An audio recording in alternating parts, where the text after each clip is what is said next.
spokesperson of Tamil rights group, that it is imperative that Canada takes decisive actions to hold the Sri Lankan government accountable as a root cause of transnational repression.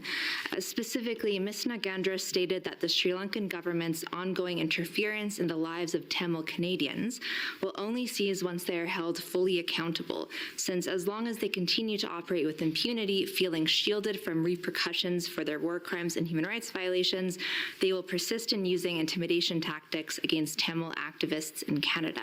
Do you agree with this view? I'm sorry, I'd need to know more of the context. I certainly agree that like many diaspora communities, Tamil Canadians are exposed to actions by the government of Sri Lanka that we need to do everything we can to protect them from. Okay, thank you. Mr. Prime Minister, under your leadership, there have been commendable efforts to resettle vulnerable populations in response to global conflicts. There's the Afghan Refugee Resettlement Initiative, there's another special stream for Ukrainians, and of course M62 passed recently, which creates one for Uyghurs. However, as far as I know, there has never been a special refugee stream created in response to a crisis in Africa. There's family reunification available now for refugees from Sudan, which of course is different from a special stream. Meanwhile, Tigrayans are in danger in the region, and there has been highly disturbing evidence of Eritrean forces in Tigray forcibly deporting Eritreans in Tigray back to Eritrea. Diaspora groups representing these communities have expressed concern that there has been no special stream created in response to these crises. Do you share these concerns?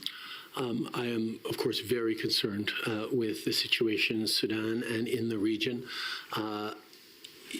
Canada's response to various challenges around the world, beginning with the special stream, although we didn't call it that way, for Syrian refugees, has continued to happen on a case-by-case basis. They're all slightly different in terms of cases. What we have done in terms of the family reunification around Sudan is significant, and we're always looking for ways to do more. Would you oppose the creation of special streams for Tigrayans and Eritreans to come to Canada? That is not a proposal before Cabinet or before in discussions right now, but as we look at how Canada can best help in Africa and elsewhere, I'm sure there will be different things looked at. Okay. Another recommendation that diaspora groups have repeatedly made is that Canada should avoid cooperating with authoritarian regimes on criminal matters. The rationale behind this suggestion is fairly simple. Because authoritarian regimes do not operate under the rule of law, Canada should not assist these regimes in removing individuals from Canada whom they accuse of committing crimes. Do you disagree? Canada has a very strong policy around extraditions, around deportations, and we make evaluations on a country-by-country and indeed case-by-case basis. There is at present a treaty between Canada and China on mutual legal assistance in criminal matters. Would you object to this treaty being terminated? I think it is certainly a question that we have reflected on over the past years. With China, it is important to try and have a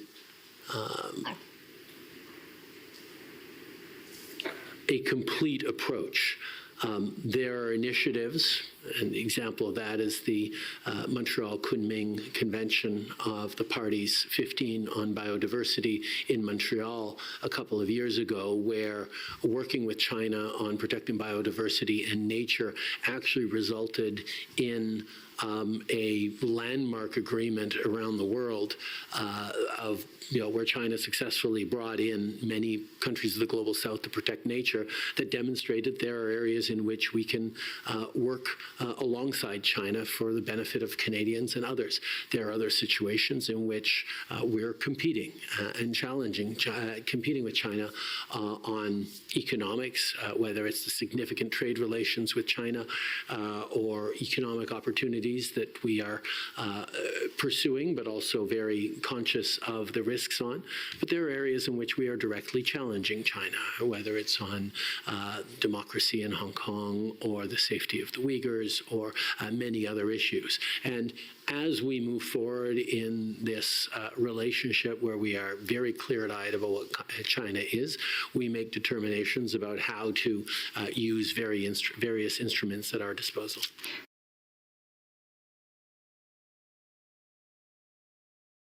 Sure, and I appreciate all of that, but I am asking specifically on cooperation in criminal matters. Would you agree that it isn't appropriate at this stage for Canada and China to be cooperating on criminal matters? I would contend that regardless of what an agreement might say, the actual cooperation right now is very carefully looked at if any of it exists at all. And that is always top of mind as we work together or as we look to whether or not we work together. We look at the whole context of it. All right. We have primarily dealt in these hearings with regimes considered to be the major players, China, Russia, Iran, India. But of course, there are smaller dictatorships in the world that collaborate with these bigger players. And I raised an example of this in my cross-examination of Mr. Shortliff vis-a-vis Cuban state broadcasters replaying Russia Today programming in Canada. And indeed, Cuban human rights activists have flagged that Canada must address Cuban collaboration with the likes of China and Russia in order to comprehensively address the threats posed by those countries. Would you disagree with that assertion? I think how we deal with every and any country in the world needs to be very alert to the context, alert to the potential pitfalls or dangers, but also the potential benefits to Canadians, and having a nuanced foreign policy that recognizes both challenges and dangers and opportunities is the hard work that the government does on an ongoing basis. I understand that the Canadian government engages in dialogue with Cuban government actors. Another point that Cuban human rights activists have repeatedly made is that the Canadian government should also be meeting with pro-democracy groups in Cuba. Would you agree with that? I can say from personal experience that I know we do engage and have engaged with pro-democracy groups all around the world. Does that include in Cuba? I believe so, but I would have to know. I'm not apprised on it in its latest forms, whether that's ongoing right now or not. Okay, and if Canada does not engage with pro-democracy groups in Cuba, would you agree that Canada should? It is part of the responsibility of every Canadian mission overseas to engage with civil society organizations and various actors, not just governments of any given country. So I am actually quite certain that Canada does engage with a range of civil society actors in Cuba, like everywhere else. Okay, and not to hammer the point, but just I want to make sure I get this right. If it is the case that the embassy does not, do you agree that it should? I have just stated that I believe that it is important for every mission around the world to engage with civil society in the country in which it's in a way that is appropriate for that context. Okay, thank you. I have no further questions. Thank you. Good afternoon, Prime Minister. I'd like to talk about expelling diplomats from Canada. Last week, on October 8th, the director of MI5, Ken McCallum, gave a speech in which he stated that, quote, over 750 Russian diplomats have been expelled from Europe since Putin invaded Ukraine in 2022, the great majority of them spies. This goes well beyond all historical precedent and has put a big dent in Russian intelligence services' ability to cause damage in the West. With allies, we're keeping up that pressure, but not by denying diplomatic visa applications from Russian spies. It's not flashy, but it works. Kick them out, keep them out. Canada has not expelled a Russian diplomat since March of 2018, when 7 Russian diplomats were expelled in solidarity with the United Kingdom in response to a nerve agent attack. Today, Russia has 69 diplomats in Canada. By comparison, the UK has 53 and Germany has 50. Why does the Canadian government permit Russia, a hostile foreign state, to not only have diplomats in Canada, but such a large number of them, exceeding the number of some of our closest allies?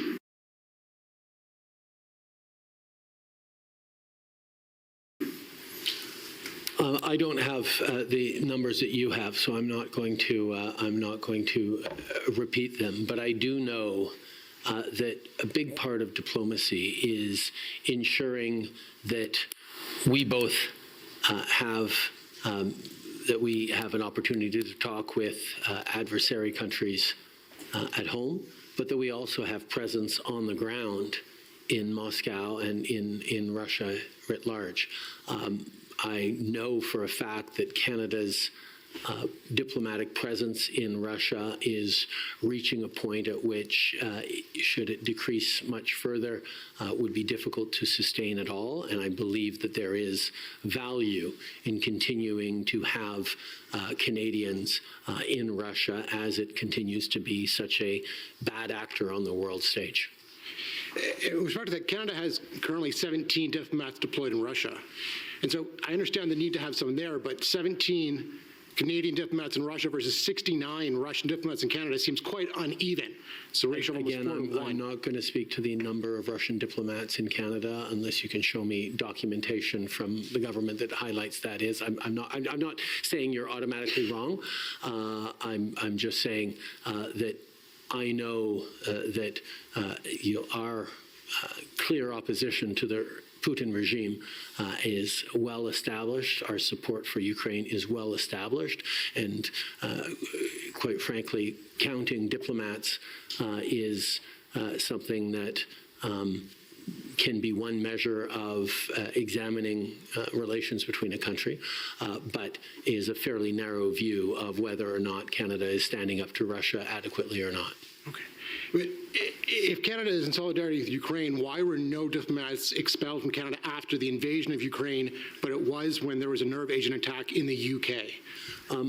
As I specified, the small number of Canadian diplomats currently in Russia have reached something close to a threshold where if we go any or even much lower, we might not be able to have a diplomatic presence in Russia at all.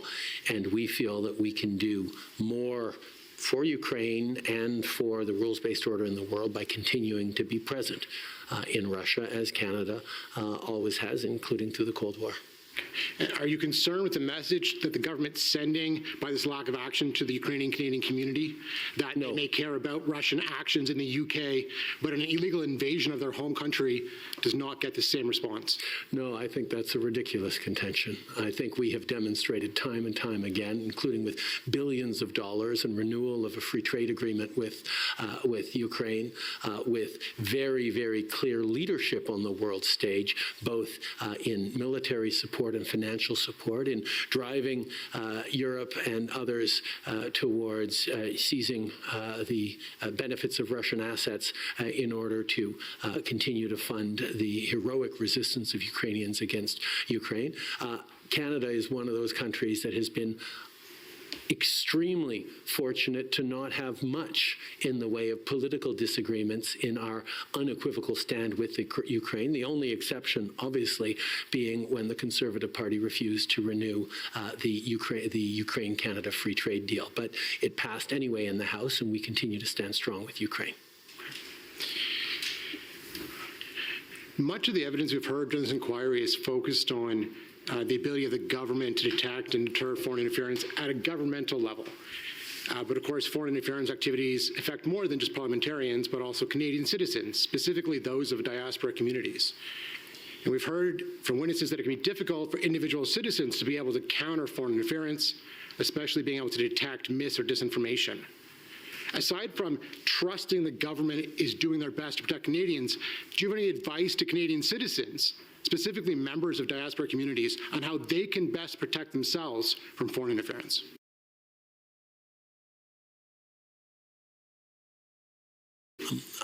I would actually contend that one of the most important responsibilities of the government in regards to foreign interference is to work with diaspora communities who are usually the first victims of foreign interference. We know that interference by countries around the world on Canadian diasporas is a real challenge, and that is why we have put in place many measures and will continue to work with various diaspora communities to counter that. That is something that we do in an ongoing fashion and will continue to do. But again, it involves a relation to the government and Canadian citizens. There's not much citizens can do on their own to deter foreign interference within their communities. No, that's simply not true. I could point out to the fact that the Iranian Canadian community is very active to threats that the Iranian regime poses on them, and I know the Ukrainian Canadian community is very active in pushing back against Russian false narratives, needing no help from the government on that, although we are certainly there to help. So I would actually disagree with your contention and point out that there are many Canadian community groups and diaspora groups that are very active in an ongoing way in countering propaganda, misinformation, and disinformation. And my last question, Prime Minister. Parliament adopted a motion on May 31st, 2023 to establish a public inquiry into foreign interference. And you, along with the rest of the Liberals, voted against it. And at that time, you raised concern that if it was to happen, much of it would have to happen behind closed doors. And so I'd like to know today, at the end of the inquiry, where we've heard a number of witnesses say that they can't answer questions because of national security concerns, and we know that a number of witnesses testified in camera with only summaries being disclosed publicly. Does the concern you had in May of 2023 still a concern you have today? Well, I think you just sort of proved my point in your question, but what I will say is, in a very difficult context, the Commission has done outstanding work in navigating through some very, very delicate matters, knowing full well that it's not just Canadians watching, but our adversarial countries around the world are watching closely every document that is published here, every word uttered by everyone testifying before this commission, to try and find out where our strengths are, where their vulnerabilities are, what our tradecraft is, how they can further their goals of interfering in Canadian democracy. So I would say that has been top of mind for everyone involved in this commission all the way through, which is why we are careful about respecting national security. But at the same time, I think this exercise has demonstrated to Canadians how robust the measures this government has put forward on national security and to counter foreign interference are, and quite frankly, to go to the origins of the question of foreign interference, Canadians can take great comfort with confidence in the fact that the results of the 2019 and 2021 election were determined by Canadians themselves. That the election integrity held. And that was, as we'll remember, one of the core concerns about the question of foreign interference. Thank you.